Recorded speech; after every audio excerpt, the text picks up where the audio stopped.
Nick Walker makes a big, bold statement on his podcast the other day, stating that he believes it's going to be him and Derek as the final two at the Olympia this year. Now, do I agree with that? Well, don't go anywhere. I'm going to share my opinion real quick.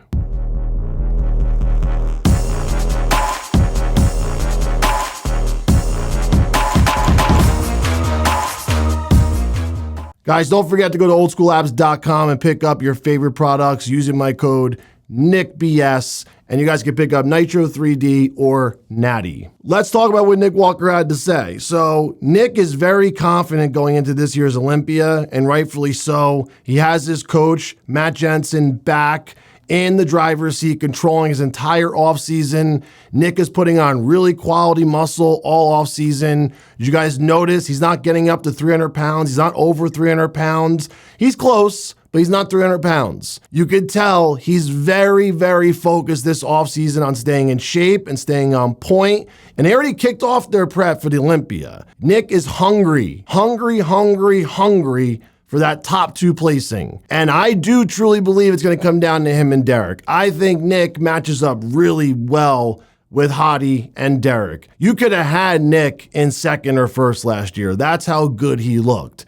And rightfully so, he moved up from fifth to third. It was still a huge improvement. Now this year, I don't see Nick moving out of that top three. I don't see the top three even changing. I told you guys this a couple months ago, and I still believe it's going to be Hottie, Derek, and Nick battling it out for the top gun spot at the Olympia. I think Nick is going to really bring a hard-hitting package this year because his back's getting better, his quads are getting better, and that's that. Once Nick is able to bring them up a little bit more so the judges reward him, Nick's going to be really, really difficult to beat. He has all the muscle, he brings the best conditioning, and he's just got to bring up those body parts a little bit so that the judges give him the nod for that first place.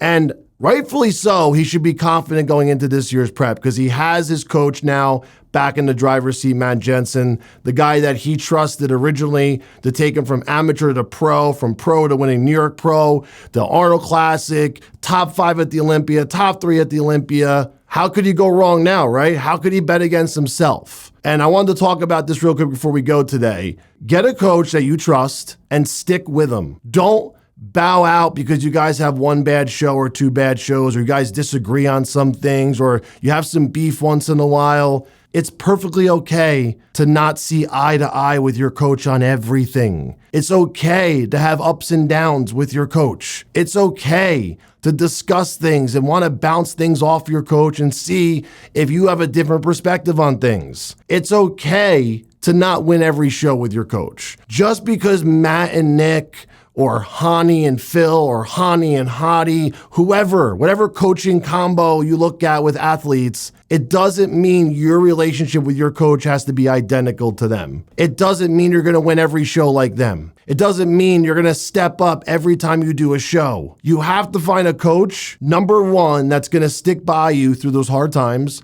that's going to stick by you when you win, when you lose. He's not going to throw you under the bus when you lose. You'll really get a good idea of how much your coach cares when you're not winning and when you're grinding to the top. Of course, the coach is going to be nice to you when you're the hot commodity. Everyone wants to coach you. You're the next good bodybuilder coming up. Let's see what happens when you're not that guy and how the coach treats you. Let's see how nice that coach is then. Find a coach that's going to stick with you, work with you, negotiate with you, discuss things with you, bounce ideas off with you, communicate with you. You need a coach that's going to believe in you before you believe in yourself. He's got to see the vision before you even do in order for this to work. If he doesn't see the vision, what are you guys working towards?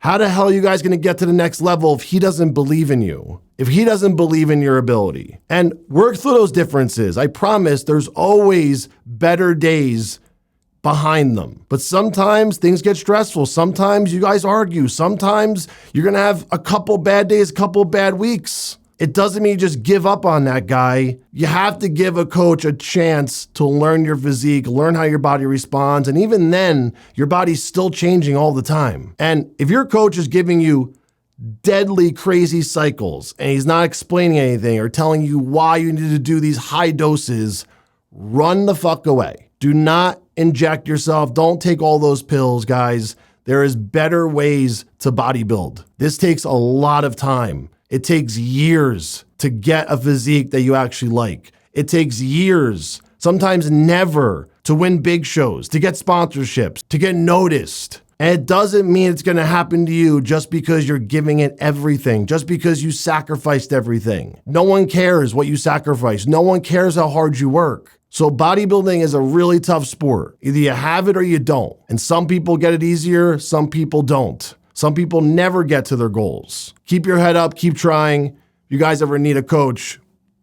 you know where to find me. See you soon.